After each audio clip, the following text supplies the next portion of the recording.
Hi everyone, thank you for joining in today. Welcome to today's topic, primary injection testing of distribution single-phase reclosers.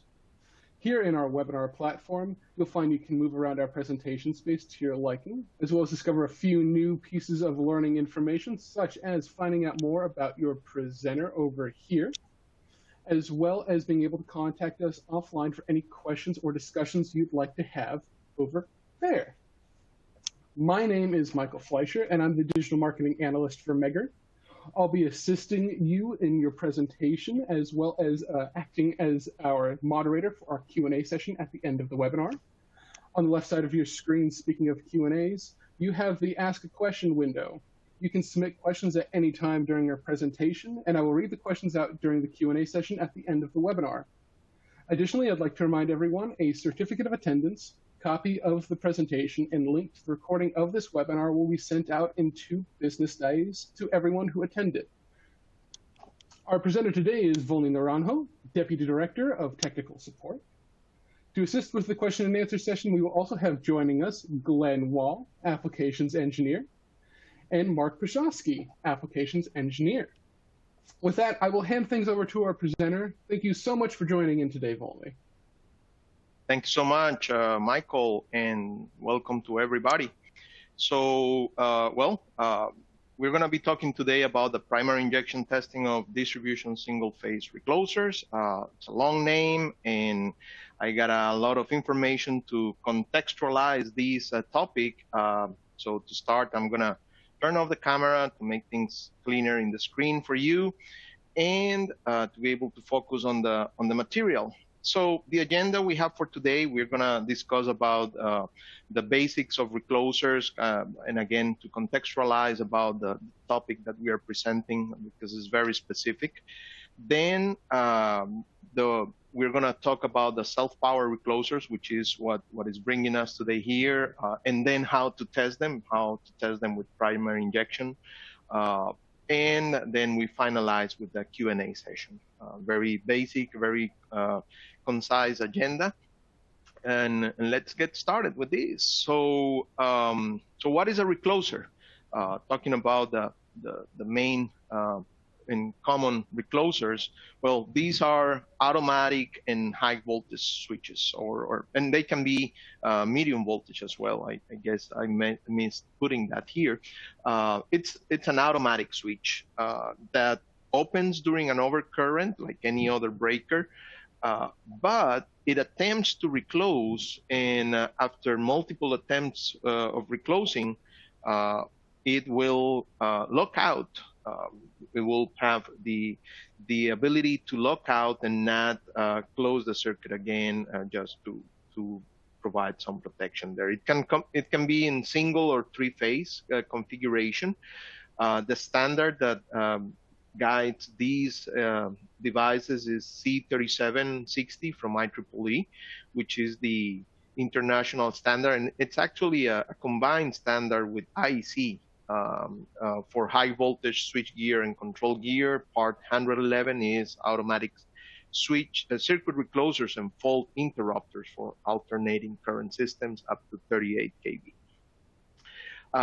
The reason behind using reclosers is that we can improve reliability indices of the distribution network.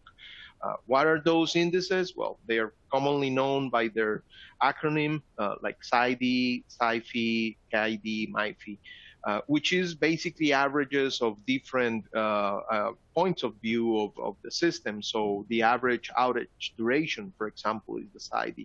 The SIFI is the system average interruption frequency. So that's basically the average number of interruptions. And basically, all of these indices look to maintain a very reliable system and consistent system. So these reclosers help in keeping these distribution networks always healthy and operating the best that they can. So why we would have reclosers? Why we would need to be trying to reclose? Well, here we can see the different faults that we will have in a distribution system. We have, or any electrical system, we can have the faults caused by different agents like weather, animal contact, vandalism. Different elements or different agents will interact with the system and may cause a fault during the operation. These faults can be of different types, like phase to ground, phase to phase, three-phase faults, or they can be something that starts evolving slowly, like an incipient fault in an insulator or a transformer, and it starts with small partial discharges until it tracks and goes to ground or to another phase. So, but most of them, or most of the faults, or we classify them by duration, and most of these faults are going to be, or they can be classified in transient, temporary, or permanent. You can see here that most of the faults, 93% of the faults, are transient or temporary. So if you have a protection system there that will operate only once because of the fault, then and it is a transient or a temporary fault, then the system will have a portion of the network without power, without any reason. It was something that just lasted for 2 or 3, I don't know, cycles, or whatever duration that is the transient or the temporary duration. So there's no reason to permanently open a circuit. So that's when we use reclosers. Talking about the types of reclosers, then we have that they classify on the number of poles. You can see that there's 3-phase or single phase, and you can combine 3 single phase to have triple single, like an IPO breaker, independent pole operated breaker. So then the type of control, how they operate or what makes them operate, they are like a breaker, so they need a control element that causes the operation, and they have a mechanism.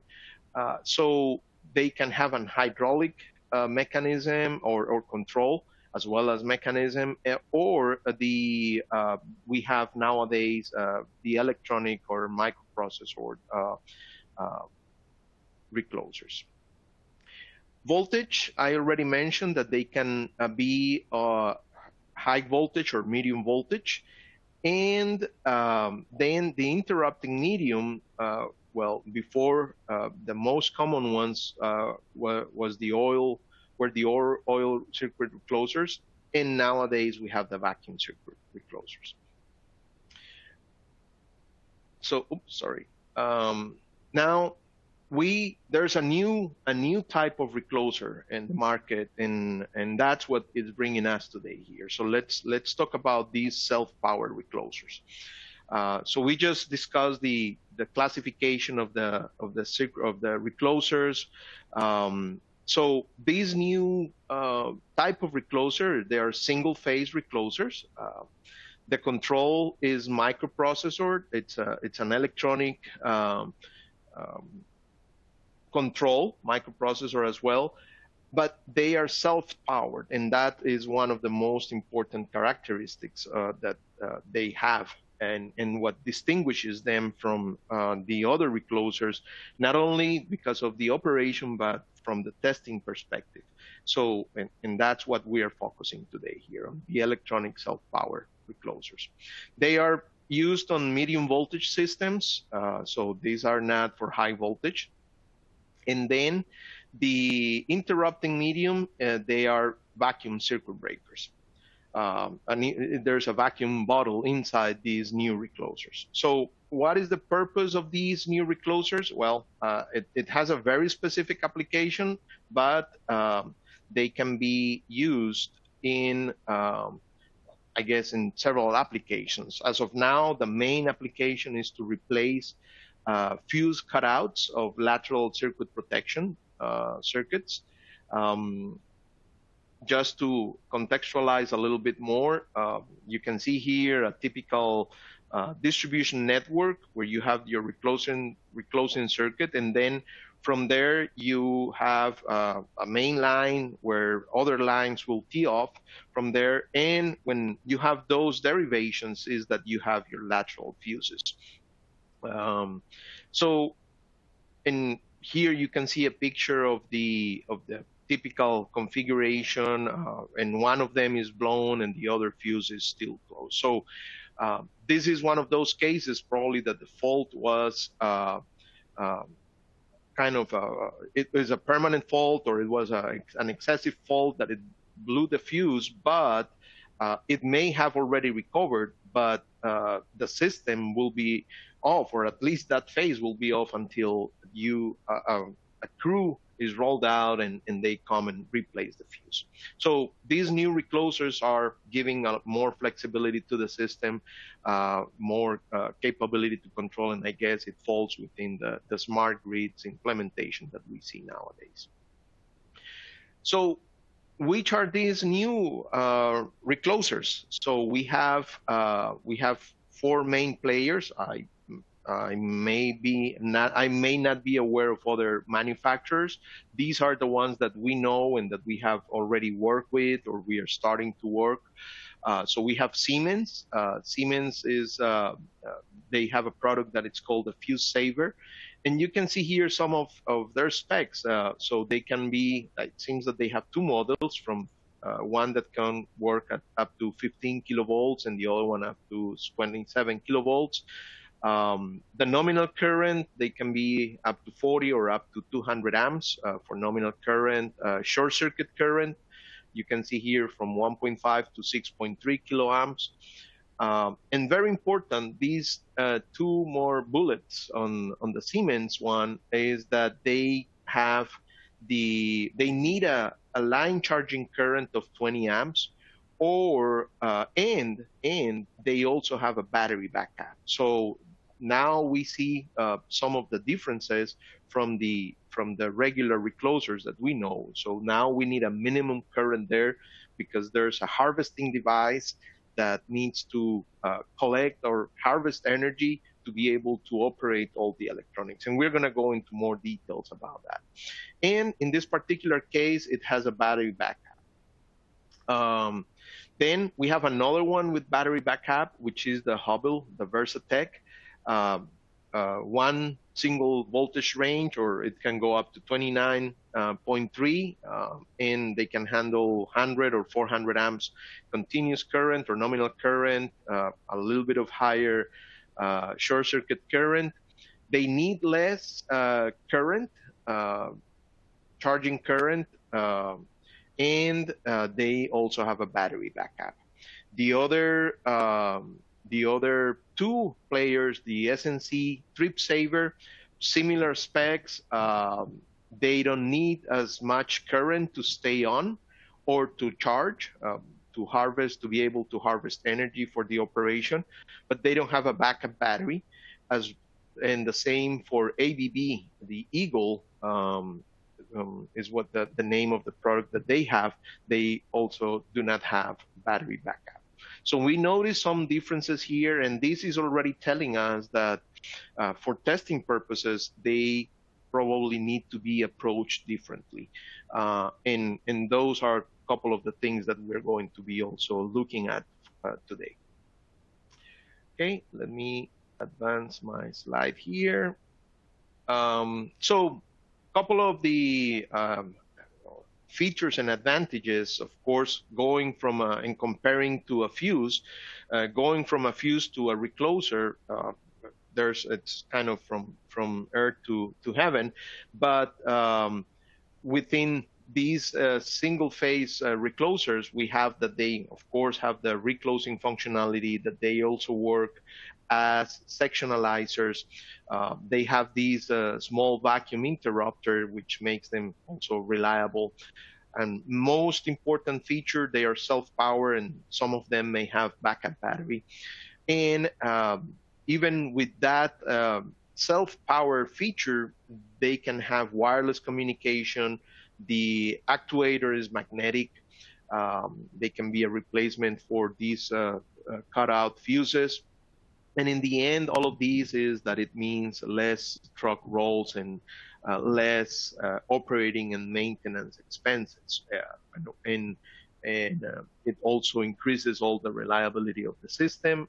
And one more is that they reduce fire start risk, which is very common nowadays. We have seen all of the wild fires that we're getting, different places, different states, and most of them, or several of them, I would say, or you can see in the news that the electrical distribution networks um, are the ones that they are looking at as culprit, or these networks can start the fire. So there's a lot of features and advantages, and not that it has disadvantages, but I just put it here as caveats.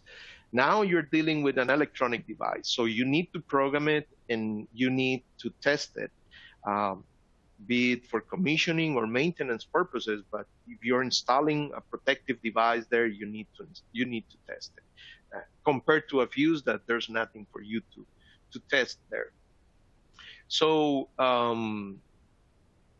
to continue on the reason to test, I guess it is a packaged, compact solution that is subject to failure. Any electrical device that it's packaged this way, it's gonna, of course, have the possibility to fail, and you don't have the option to test the individual components. And there you can see the laundry list here of the different components that it has. It has the sensor, it has a control system, it has a mechanism, it has the interrupter, and of course has these new feature, the energy harvesting device and the battery. So there are a lot of things inside there and that can fail. It has also, well, the sensor is the CT, so it has a CT, and we're going to see also some information about those. So definitely a lot of components there interacting together, which and it's a protective device that it's not any different from any other electronic protective device. It can be configured, or it can have time current curves that can be selected for the protection coordination, and these need to be tested. You need to verify that the recloser is operating as per the curve, and that you are going to have nozzle strips. You may change a setting, and now you want to verify that setting, that you change from a very inverse curve to an inverse curve. Things like that you want to verify. So there's definitely a lot of reason to test. And what we test? Well, same as any other recloser. We want to verify the recloser functionality. We want to time all the operations. We want to verify that the flag is working, the mechanical part of the flag is working, or there's a signaling that it is locked out. We also want to verify the number of trips to lock out, and some of them, or probably all of them, can be also programmed as a sectionalizer. So you may want to verify that feature as well, that functionality. With these particular reclosers, the only option for testing is the primary current injection. And I'm going to talk about the different ways we can test a recloser, but up front, what we want to show here is that the only option to do testing with these ones is with primary injection. And actually, this image here is from one of the manufacturers. They show that you need to test with high current test set to verify that all the functionality. The other images here are just kind of supporting that you have TCCs, you have time current curves, or you can configure those from a software, and you load those files into the unit, and those are the ones that you need to test. Now, it's not only primary injection that we need to test, or we don't need not only to verify those time current curves and the functionality. There's a vacuum interrupter inside these devices. So it's a vacuum bottle that can also fail. You may want also to test the bottle integrity with AC or DC high potential. You can see again from this same manufacturer, you can see that they recommend and they show how to do it. It's an interrupter, so it has a moving and a fixed contact. So you also want to do the contact resistance at certain point to verify that it, it is acting as a perfect conductor when it is open, when it is closed, and it can be a perfect insulator or a very good insulator when the contact is open. So and that you can also verify with an insulation resistance test. And on top of that, well, it's a device that, or it's a recloser that works as a live tank circuit breaker. So everything is at the line potential, and of course there's where it is fixed to the pole. That you need to check insulation on this one as well. So you can always test with insulation resistance this element. Now, going back to the self-power, let's understand a little bit more the self-power feature, because this is what affects or interferes with the regular type of testing or with the regular way to test. So we can see this, what I'm going to show is the different small excerpts of the documentation or the literature from these manufacturers. So ABB just mentions that it is self-powered, no batteries needed. They also mentioned that they have a Rogowski coil CT for sensing. Hubble provides a little bit more of information, and they mentioned that the power for the control of the recloser and the mechanism, because remember there's a mechanism there, and I think all of them are magnetic actuators.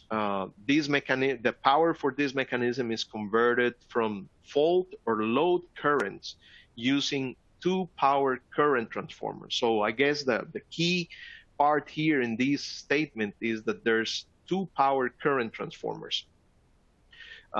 They also mentioned that the open and closed capacitors, that is confirming that there's a magnetic actuator there, that drive the recloser are charged by the load or fault current through the power current transformer. So they're not just any type of current transformer.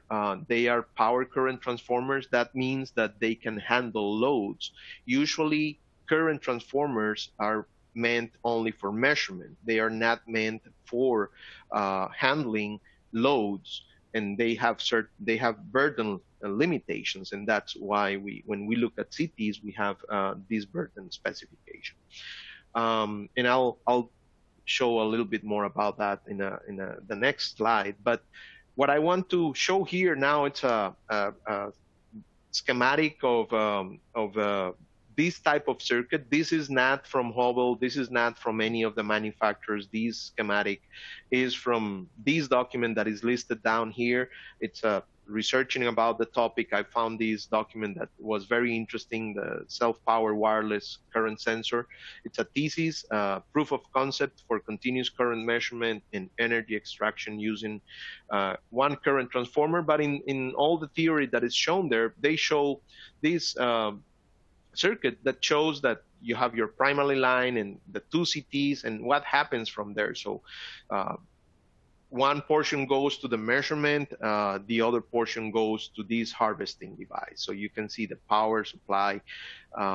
And another description, the description from Siemens says that the onboard current transformers, so they also have two transformers, or and in some other part of the literature I noticed there's two, both power the device and provide current measurement inputs into the building electronics, control and protection module. And this device that they have, the fuse saver, is capable of self-powering from the very low line currents found on rural overhead networks. So and that's kind of the common characteristic. All of them need low currents to be able to to operate, which guarantees their operation. This is another way to see all of these concepts. You have your current transformer and or current transformers, and then you have that part of that AC that is harvested, or energy, that energy that is harvested goes to a measurement, and then it goes to data processing as analog information, and then you have your energy harvesting section that of course provides power for the data processing, and some of them can have wireless communication, or they can have it as an accessory. SNC, line power microprocessor control with no batteries needed. So again, it's just re-emphasizing and explaining that they are self-power devices. And the self-power feature is what brings a challenge into the testing. As I was explaining before, the CTs, or regular CTs, or in any case, CTs are meant just to provide signal for metering purposes or control purposes, for instrumentation purposes. So they are not meant to provide any load. And when they are mounted on a primary line, like the distribution network circuit, it won't be any problem. But when you are trying to test, because the VA from the testing instrument is limited, then that's when it becomes a challenge. So you can see here the representation of the CT primary line, and this is the circuit, simplified circuit that represents this configuration here. So you have your primary line acting as the current source, you have the internal impedance and the magnetization branch, and CTs develop a voltage on at the terminals, and that is what it's connected to an instrumentation system. However, when you have a harvesting device connected there as well, that acts as an impedance. And the good thing is that that impedance decreases as the harvesting device gets charged or it accumulates energy. However, the fact that it is changing, that it is a variable impedance, is what causes the difficulties for conventional testing equipment. Because this variable load is transferred to the primary side as a variable impedance as well. And under normal operation, the load is basically insignificant to the primary line. It won't represent any problem for a primary line. But when you have as the current source a testing instrument that has can inject high current but has limited voltage, compliance voltage at the terminals, it will cause issues for you to test. So to summarize, the testing challenges are that there's a changing impedance that requires automatic current regulation for you to be able to test. And when you have the recloser with a battery backup, that means that there's going to be lower impedance variation. The impedance will variate, will change as it harvests the energy. But because the battery backup, the battery takes some of that load and it makes them easier to test. And when you don't have the battery backup, you may need to use auxiliary power. These devices have auxiliary power for purposes of programming.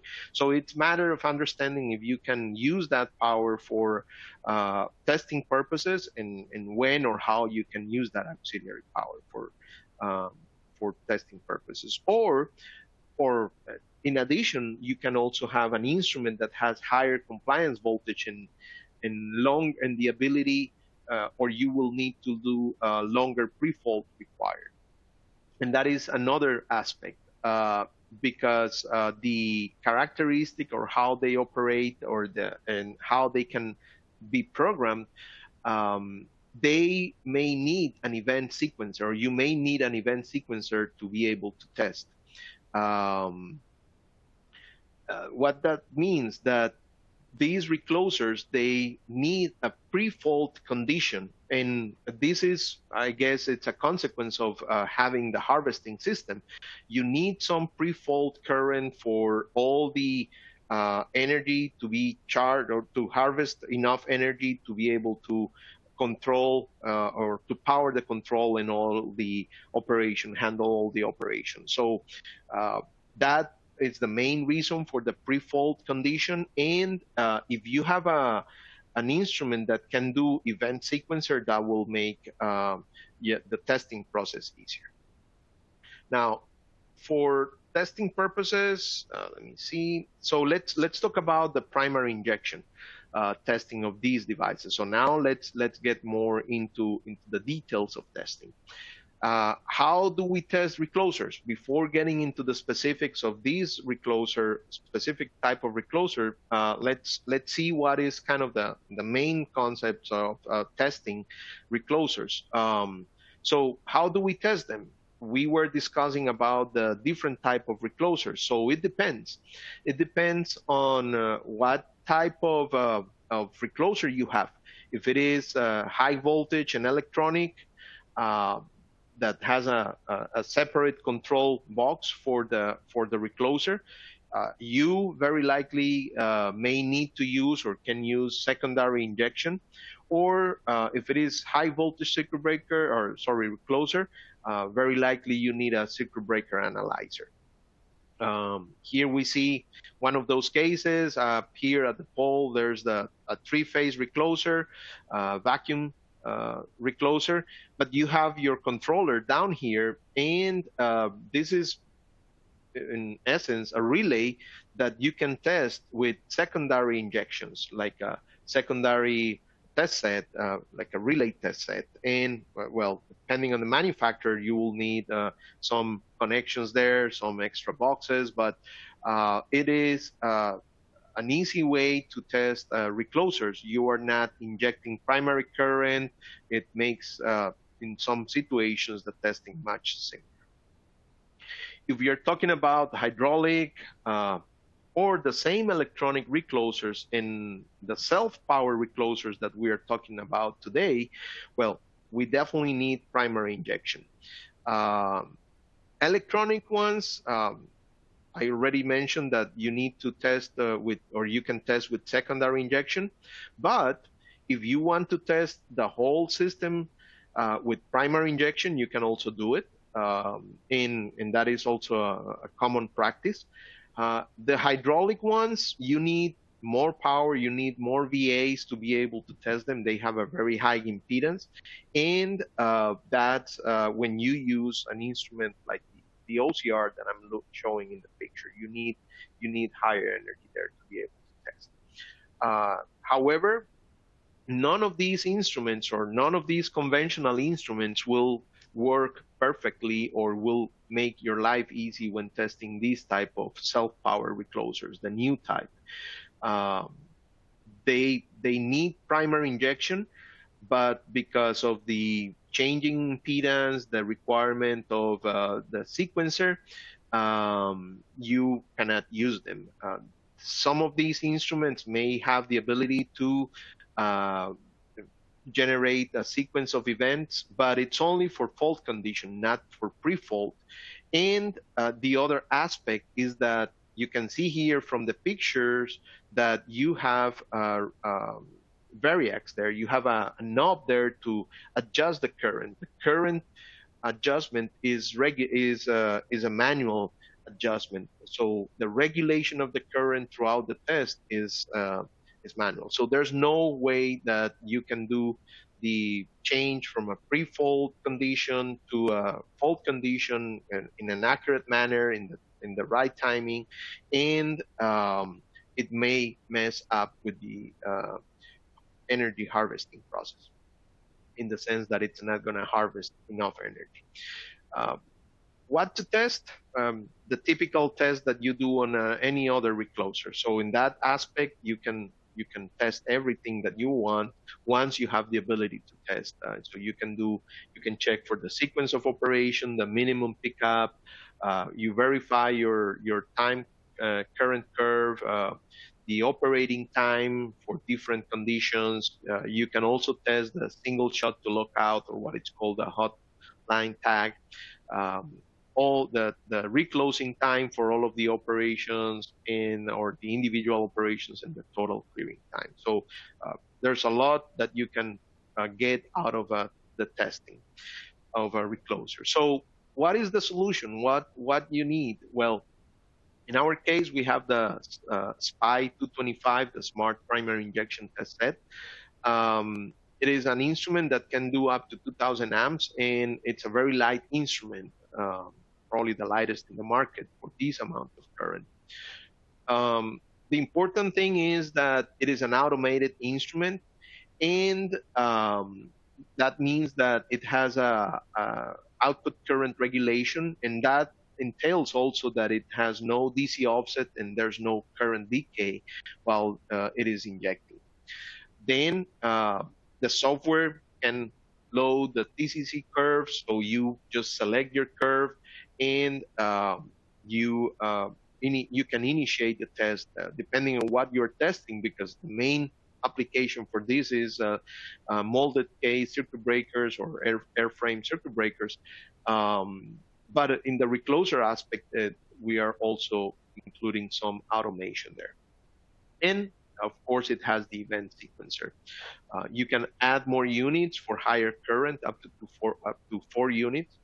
But again, the event sequencer and the ability to automatically regulate the output to compensate for changing load is what allows these instruments to test these self-powered reclosers. So how to test? So we already understand the recloser. We know that there are some challenges there. We have the tool that can handle these challenges, and now we need to know how to test. Well, of course, we need to understand what we are testing. So we have different manufacturers, different options. Of course, this is going to continue evolving.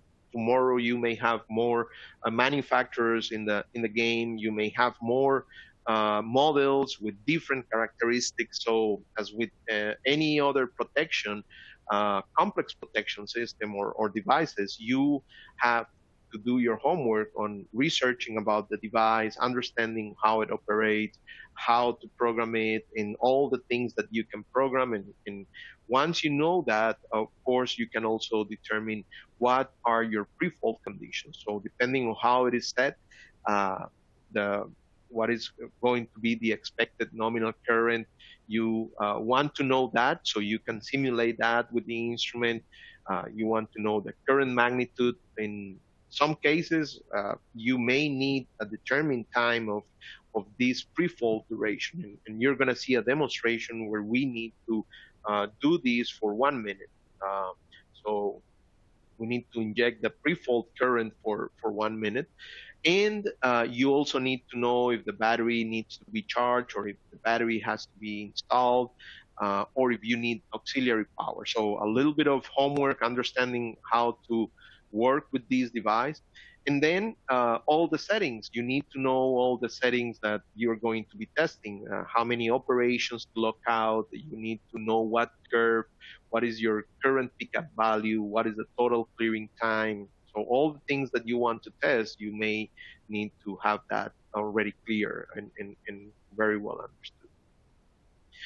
Next comes the setup. So you want to minimize the impedance of the test circuit. And for this, always use the shortest possible length. And this is not only with this recloser type, with any recloser, with those previous slides that I was showing, the traditional or conventional test sets to test reclosers, you always need the shortest possible path with the lowest impedance, so you can use all the VAs from the instrument to test and not just to overcome an impedance. Typical testing as of now, it's bench testing, as you can see in one of the pictures.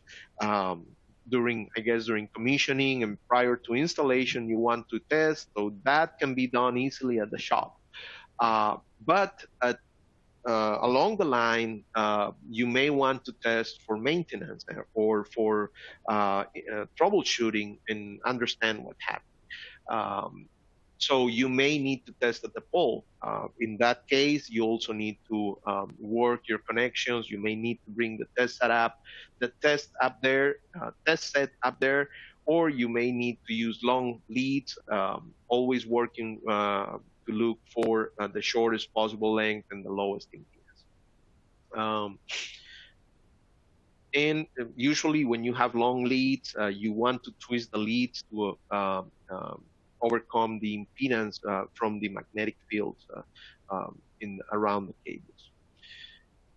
When running the test, in our particular case, in following the same approach of any other recloser testing technique, you have an instrument that has certain capability, but that capability will depend on what you have connected at the terminal. So you don't have a fixed button that you say, okay, I want 100 amps.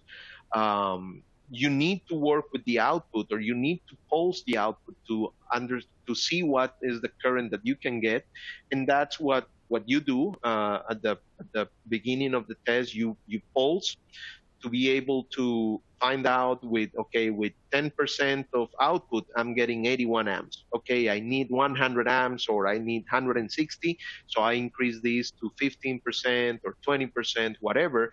And you find your pre-fault value. Then you do the same thing for the fault. So you pulse the instrument to see what percentage of the output will give you that fault current that you need. Once you figure that out, you're going to program or set those values for the instrument to operate. You also need, as I was mentioning, to inject this pre-fault current for a certain amount of time. In this case, in this particular screenshot, I'm showing 80 seconds. And after these 80 seconds are completed, then it will increase to 28% of output. It's going to go from 10% output of pre-fault to 28% to generate or to cause the recloser to open or trip and then reclose until it gets into the lockout state. And there's a timer, so the instrument injects for a certain amount of time, or it tries to inject for a certain amount of time before stopping the injection.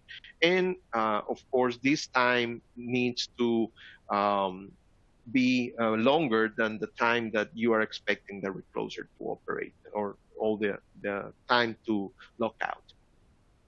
And then, so once you're ready, you hit the play button, and you can wait for everything to happen. And this is where the test is automated. And at the end, you will get your results and just completed everything. So now we're going to see a demonstration, a video demonstration of this process, especially of the moment that the instrument is injecting the current and generating the result. So we have a video demonstration of the fuse saver. It's a detailed display of how it is tested. The Versatech and the trip saver, we're just showing the operations. We're not showing the software, just for time purposes, but of course we can demonstrate all of these if you want us to come and show you how to do it. So here we have the setup. You have the fuse saver here connected to the current injection test set. And you can see it's a very small instrument, same footprint as a laptop, connected via Ethernet to the computer, and the software is already open and ready to test. Next, what we have is in the settings, we already have everything set. So we are going to inject pre-fault output of 12%, which it's around 164 amps. And we have a timer of 60 seconds. So this is a timer that it's going to count down to 0. And when it gets down to 0, it will change to 24% output. It's going to be above 300 amps. And then the timer is going to count down from 20 to 0. During that, I basically, let me go back. Here you can see the flag of the recloser is red, meaning that it is closed. And once we operate it, it will turn to green. And the current you also is going to change, remember, from 160 to 300 something.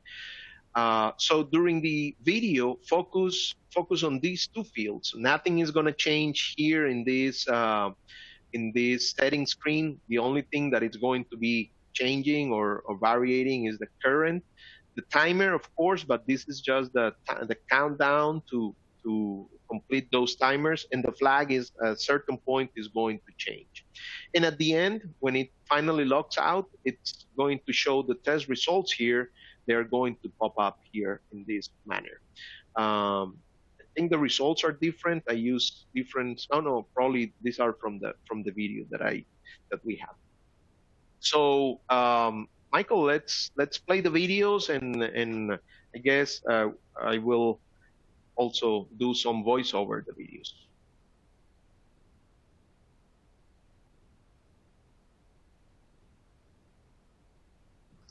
All right, there you go. Thank you. So here we already have everything set up. Timer is running down. Current 165 amps. You can see that it is a constant current, no manual adjustment. And again, when the timer goes to zero, gets to zero, this current is going to change. And of course, some seconds are going to pass until this operates. You're going to hear the operation. 10 seconds will pass. This is set up for 10 seconds of dwell time there. And after 10 seconds, it will reclose, and it will open again, and it will lock out. It's just two operations that this has, and then we're going to see the results. So just remember to pay attention to this current value and to the flag of the recloser, that it's going to turn green. So here we go. Oh, it's actually 464, first operation. You see some current there, but it's noise, basically. Trying to inject. It will reclose. Current again. And it trips again, and it locks out. It waits until the timer gets to 20, and now we get the results. So that is the full testing of these recloser with current injection. We can go now, Michael, to the next video. These are going to be just the Hubble. We're just showing the operation.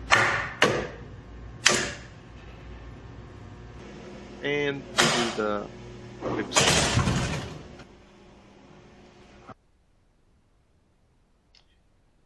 Okay, so going back to the slides, I guess.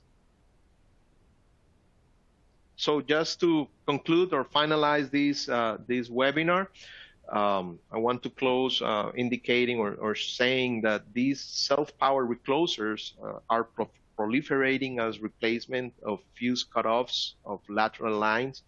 Of course, if we develop this application, if we were to adapt this instrument that has been already in the market for, I guess, 8 years or more, if we adapted this instrument to work with this, is because we have been getting these requests to test these reclosers, and we are very, very well ahead on these. We have the system working for this. And they are asking to test because they are as any other recloser or protected device. It needs to be programmed and tested. One particular thing and another message that I want to leave with you is that the programming is very similar to a relay. You need to do it with a computer. You need to have a software. You need to communicate with these devices via wireless. I think most of them are wireless, if I'm not wrong. and you need to program them. But when it comes to testing, it is a very similar approach to low voltage circuit breaker or conventional reclosers. You just need the correct tool to be able to test them. What causes you to have the specific tool is that there's this energy harvesting feature that causes a challenge to the traditional testing procedures and instruments. And one thing you need to consider is that each device or manufacturer may use different technology. They may power or harvest energy differently. You will have different challenges there, and you need to understand, and not all of them, and not all can be tested equally. The good thing is that modern automated testing equipment allows the implementation of this application and appropriate testing, and that can help you also in having or providing services or having a system that is more reliable. With this, I have completed my presentation. I wanted to leave these references, an additional information slide. We didn't cover reclosers in detail. We have done webinars on recloser testing in the past. The two main ones are the primary current injection applications for low voltage circuit breakers and reclosers, section analyzers, and CTs. You are going to have the link here, and I think it's already in the reference or the resources that Michael posted in the platform. The other one is the advanced recloser testing. Very interesting as well, a webinar, because it covers in detail these electronic reclosers with secondary injection, primary injection. It's very in-depth into protection schemes and all of that. The other document that I'm leaving here as a reference is these theses that I found that I use as a resource to explain the concept of the energy harvesting. And of course, all the manufacturers that we mentioned, the links to get and go and look at their products and the different solutions that they are offering. We have been working with some of them already to implement these applications, and you can go and look for all of these reference information to get more into the topic. With this, Michael, we can move on to the Q&A session, and thank you so much. Yeah, absolutely. And I know we obviously have hyperlinks on the non-clickable area, so we're going to be popping all of those into our follow-up email, so you guys have those after our webinar concludes. So don't worry about frantically scribbling down some random characters after a long URL. We'll take care of that for you. But as we've wrapped up our webinar, we're going to be jumping into our Q&A session, and I'll invite our presentation team back to our media browser here. Say hi and see those pretty faces. If you have any questions, please feel free to submit those questions into the Ask a Question window over there on the left side. We'll also be sending out a copy of the presentation, link to the video recording, and a certificate of attendance in about 2 business days to everyone who's in attendance now. If you could decide to take a few minutes to answer our survey, either during our webinar or afterwards, we'd love hearing your feedback on how we did and how we can continue to improve our future webinars. Additionally, if you'd like, there's a field to request a quote or a demo on any Megger products. You can view video recordings of previous webinars on our website at us.megger.com/webinars and register for our upcoming webinar on June 17th titled Test Methods and Data Analysis of Offline PD Measurements on Power Cables. That will be presented by Jason Aaron. All right, so let's jump into the questions we have here today.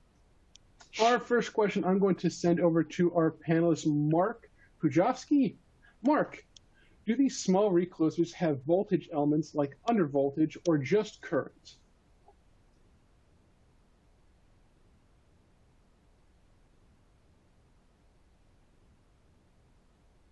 I think we might have you there on mute still, Mark. Let's try that again. Yeah, no worries. We've been doing this for a year, so we keep. Right. I'm just as guilty. I think I double-clicked it. Anyway, Yeah. the ones we have worked with only have current elements. We have not seen any of these smaller reclosers with voltage. All right, excellent. Next question we'll throw over to our other panelist, Glenn Wall. Glenn, any chipping or tracking on the external body of the insulator of the recloser is permitted? Question mark. Thank you, Michael. So as with pretty much all electrical devices, the insulation is a very important component of that. As far as if any is allowed, that would have to be kind of a case-by-case question that would have to be referred back to the manufacturer of the equipment to see if it's in a suitable electrical condition. You know, depending what it is, there are various test methods, including insulation resistance, that can give you a gauge of the condition of that insulator. But to say any is allowed or not would definitely be a question for the individual manufacturer. Thanks, Glenn. Back over to Mark. If the recloser on one phase trips, can the reclosers on the other phases trip? Yeah, depends on the manufacturer, but several of them have communication between the reclosers on the phases with password protection, and you can set them often to trip all three phases if that's what you wish. Thanks. Back over to Glenn. Glenn, how do we define the number of reclosed commands? So each recloser is going to be different per manufacturer and how they've got it programmed. Some only have 2 shots, some have more, up to 4, and it's kind of dependent on what the system is and what the requirement is. So they're programmed with the software usually, and as far as actually programming those commands into the units, if that's the question. Some use Wi-Fi with a password, and you can program from the ground. Otherwise, sometimes they have connection ports in a control box that you can connect to in order to actually establish communications and program them. So hopefully that answered the question. Thanks, Glenn. Sending it back over to our presenter, Volney. Volney, how is it charging the battery? Is it self-charging from the line charging current? Okay, probably this question was before I got into that part of the presentation. But anyhow, there's what it's called inside of these devices. There's what it's called a harvesting circuit that will be connected to the CTs, one of the CTs inside the recloser, and the energy or the power from these CT, it will go into this particular circuit. And I guess they have some storage system. Some of them have batteries, some other ones will have capacitors, and it will charge from this line current. So we also mentioned that they have a requirement of minimum load current, and typically 6 to 20 amps. I think one of them needs just like 0.5 amps to be able to stay on, but it needs a little bit of higher current to kind of initiate that circuit or charge it initially. So, I guess from that harvesting, they also charge a battery if they have a battery. So the battery is not that you need to go and charge it. They will charge from that harvesting device. And as far as I understand, that is that battery charging is for the first operation after a long time of being locked out. Thanks, Volney. Throwing things back over to Glenn. Glenn, what is the voltage for the line charging current? For example, 20 amps at what voltage? So that's going to depend on the manufacturer also, actually. So the voltage, it can vary just depending on who made it and how it was designed. It could be anywhere from 0.5 volts to 9 volts. It just depends on the manufacturer. Thanks, Glenn. Throwing things back over to Mark. During the demo current, low voltage was applied for a long period of time before the fault current. Does it take that long to charge the circuit? Was that just to charge that circuit? Yeah, during the demo, the long time was because that particular recloser acts differently. If there was a setting in there of 50 seconds, that if it sees line current for 50 seconds, then it arms the recloses. If it doesn't see line current for some period of time, then it's only would have tripped once.